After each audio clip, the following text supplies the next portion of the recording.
आज अपन डिस्कस करेंगे injection MgSO4 के बारे में, मैग्नीशियम सल्फेट के बारे में। इसकी डोज क्या होती है, कहाँ पे यूज होता है और किस कंडीशन में अपन इसको यूज नहीं करेंगे। ठीक है, तो सबसे पहले तो इसकी जो डीओसी है, ड्रग ऑफ चॉइस किसकी है, एक्लेम्सिया पेशेंट होता है, एक्लेम्सिया की डीओसी है ये। ठीक है, और इसकी डोज क्या होती है इन एक्लेम्सिया पेशेंट, तो एक्लेम्सिया पेशेंट में इसकी डोज होती है वो रिचार्ड रेजिमेन के अकॉर्डिंग डोज डिसाइड की गई है, जिसमें अपने को 20% सॉल्यूशन लेना है और उसमें से 4 ग्राम लेना है, 4 ग्राम आईवी स्लो देना है। ठीक है, उसके बाद में 50% सॉल्यूशन लेना है और 50% सॉल्यूशन में से अपने को 10 ग्राम निकालना है, 10 ग्राम निकाल के 5 ग्राम ईच बटक्स में देना है।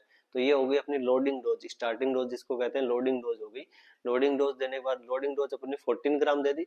लोडिंग डोज के बाद में मेंटेनेंस डोज देना है, मेंटेनेंस डोज देने से पहले 4 घंटे अपने को वेट करना है, 4 घंटे बाद में मेंटेनेंस डोज देना है। मेंटेनेंस डोज में 50% सॉल्यूशन देना है, उसमें से 5 ग्राम निकालना है और ईच अल्टरनेट बटक्स में देना है। अल्टरनेट बटक्स में, एक बटक्स में दे दिया, एक बटक्स में उसके 4 घंटे बाद देना है। ठीक है, और अपने को अल्टरनेट बटक्स में दे रहे हैं तो बटक्स में आपने को पता है आईएम जा रहा है, और आईएम सॉल्यूशन अपन ने पढ़ा है कि मोर देन 5 ml अपन नहीं देते, और ये तो 10 ml है। तो ग्लूटियल एब्सेस का आपको स्पेशली ध्यान देना है, ग्लूटियल एब्सेस का, क्योंकि अपन सॉल्यूशन ज्यादा डाल रहे हैं बटक्स में और आईएम साइट में ग्लूटियल मसल्स में अपन सॉल्यूशन ज्यादा डाल रहे हैं, तो अपने को ग्लूटियल एब्सेस का क्लियरली ध्यान रखना है। ठीक है, अब इनको कौन सी कंडीशन में नहीं देंगे या इनकी टॉक्सिसिटी कैसे शो होती है, तो टॉक्सिसिटी शो करने के लिए अपने को 3 चीज ध्यान रखना है। एक तो डीटीआर, डीप टेंडर रिफ्लेक्स, अगर डीप टेंडर रिफ्लेक्स मिनिमाइज हो रहे हैं या कम हो रहे हैं तो उस कंडीशन में MgSO4 को होल्ड करना है। दूसरी चीज आरआर, रेस्पिरेशन रेट, अगर respiration rate 12 breath per minute से कम जा रही है,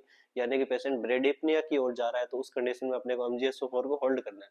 तीसरी चीज आती है urine output, urine output less than 30 ml per hour जा रहा है, 30 ml से 1 घंटे में कम यूरिन आउटपुट आ रहा है, तो उस कंडीशन में अपने को MgSO4 को होल्ड करना है। तो ये कुछ चीजें ध्यान देने होंगे। बाकी ये 2 प्रकार के सॉल्यूशन है मेरे हाथ में, ये 50% वाला सॉल्यूशन है ये, और ये 20% वाला सॉल्यूशन, तो दोनों के दोनों कौन से MgSO4 इंजेक्शन है, और इसका कंटेंट होता है वो 5 ग्राम ईच वाइल में होता है, मतलब 2 ml में 1 ग्राम होता है, 2 ml में 1 ग्राम। तो ये 10 ml की आती है और 5 ग्राम टोटल इसमें सॉल्यूशन होता है। थैंक यू, धन्यवाद।